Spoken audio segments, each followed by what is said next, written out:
everyone, welcome back to another video. It's so lovely to have you here in my little space here on YouTube. Today's video is all about the difference between oracle cards and tarot cards. So without further ado, let's get into the video. Let me show you my collection and also the difference between the decks. This is a typical tarot deck, so you've got lots of different cards here, and they're usually about a 78 card deck. There you go.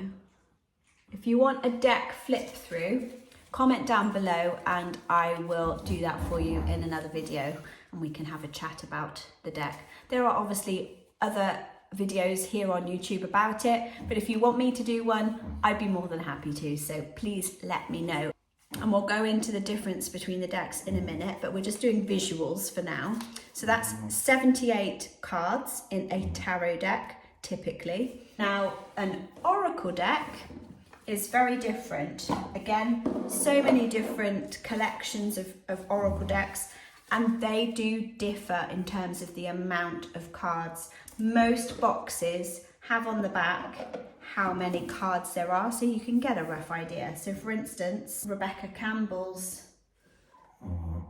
water oracle, and as you can see on the front, it says it is a 44 card deck.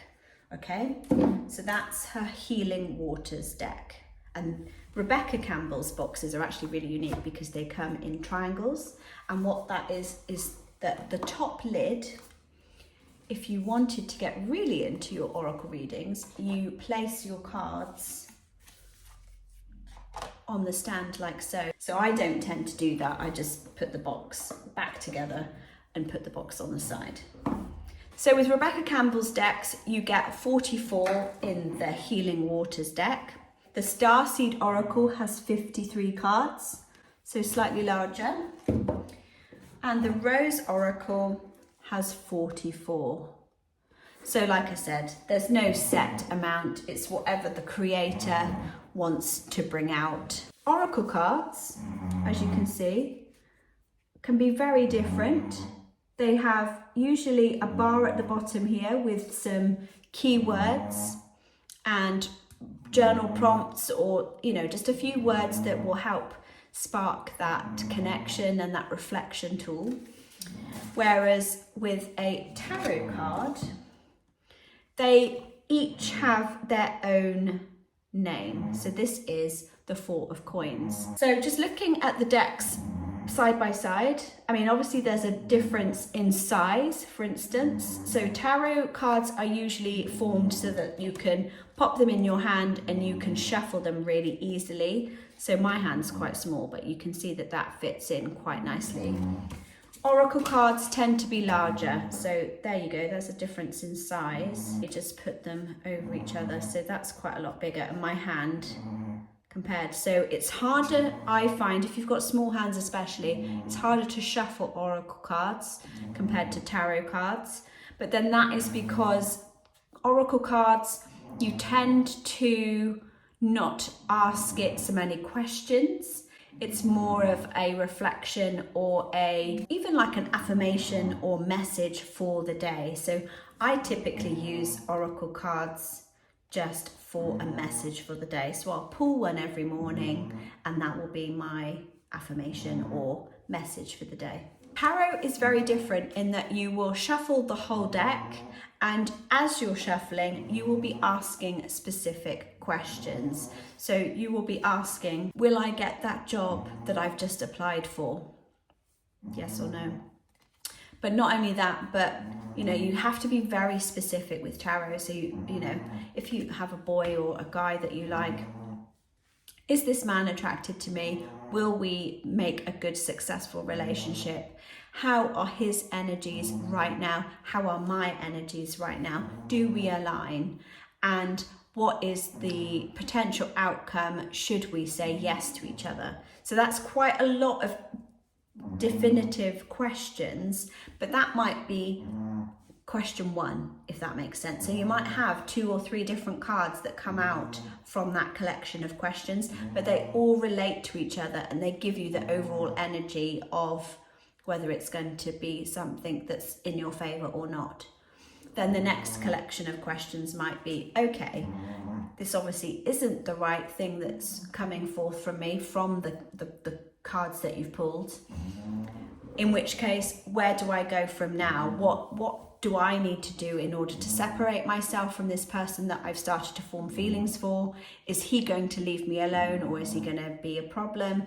You know, so you can delve into these questions a little bit more deeply with a tarot deck, because they really will answer you, but you have to learn how to read them. If you would like to learn how to read the tarot properly, then again, I'll link a few videos that I found helpful when I was learning tarot.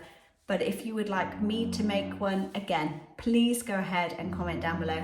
I would be more than happy to give you my take on it.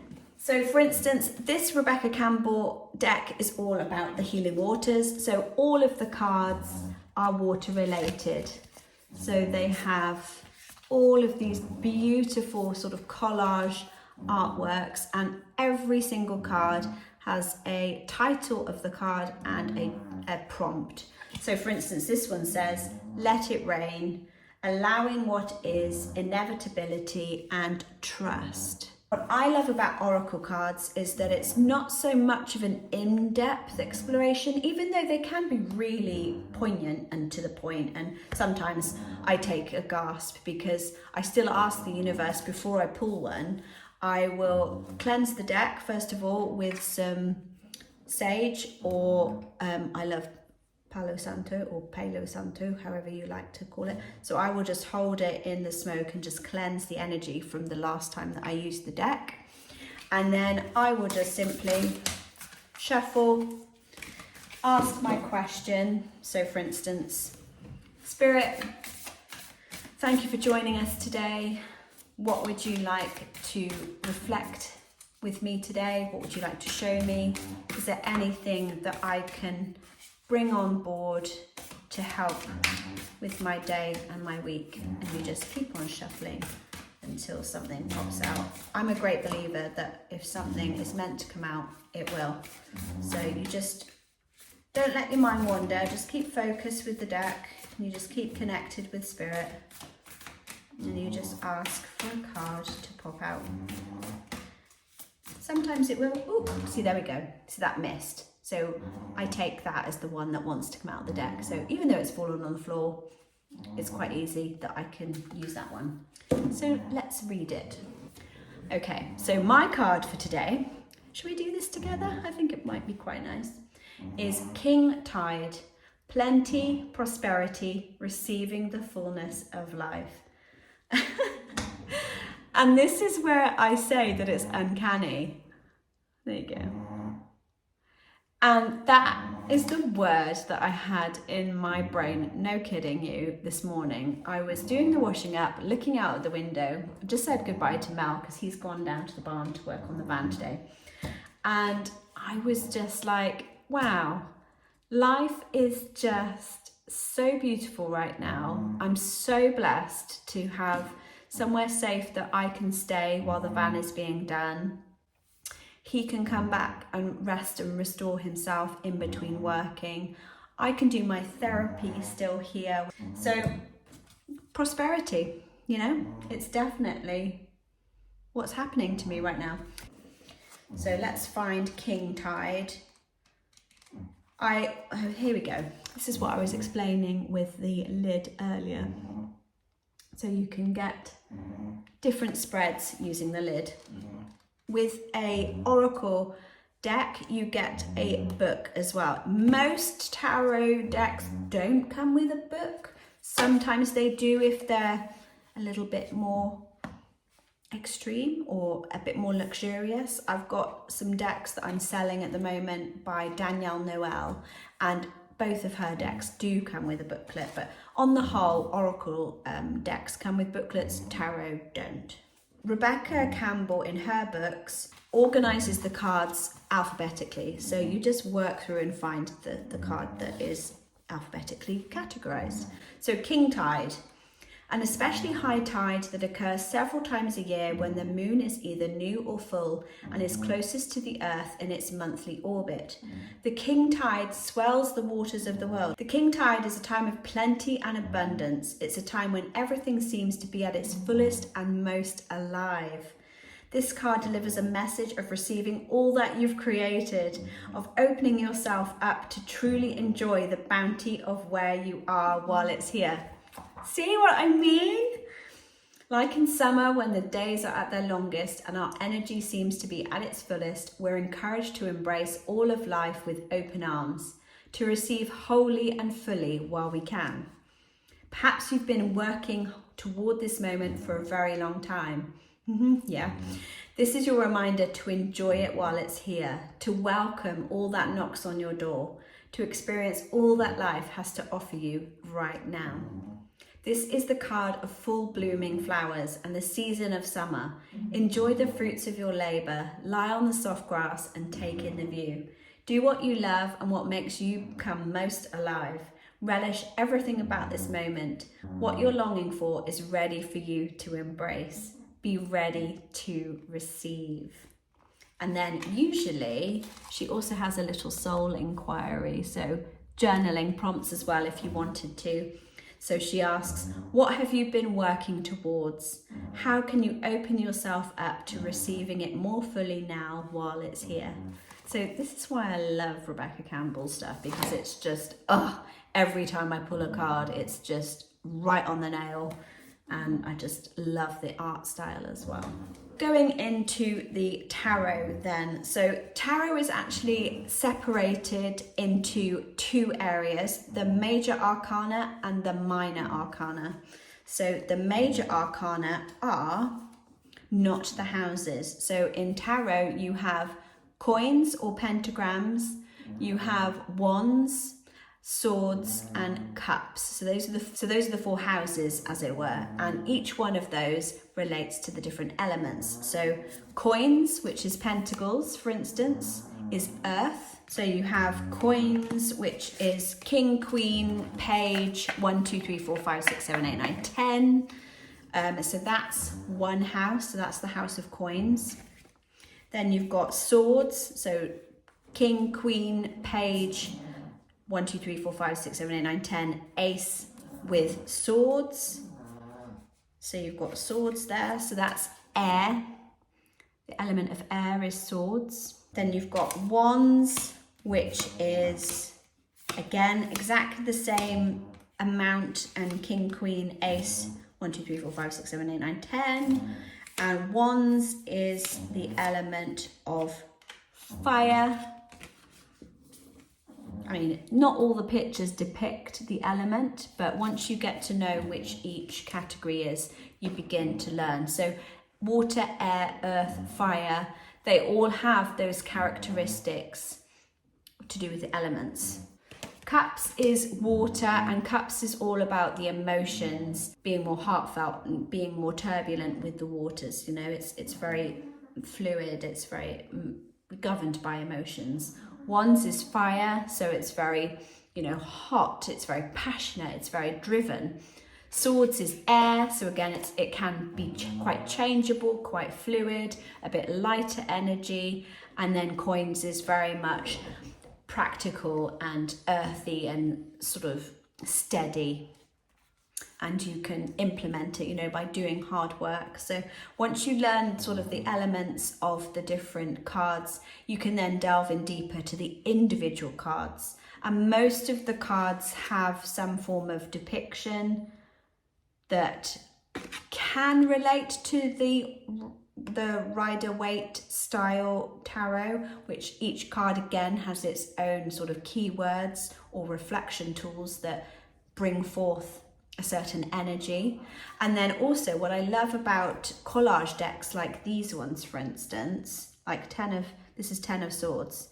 So 10 of Swords is usually betrayal, impalement, you're at your wit's end, you're done, you're defeated, you need time just to lie on the ground and bleed out. This one's a bit more positive. Sometimes they are quite dark cards, the 10 of Swords, but it's great because when you are doing a reading for yourself or someone else, it leads you better into just using your intuition. Sometimes you might look at a card, like for instance this one,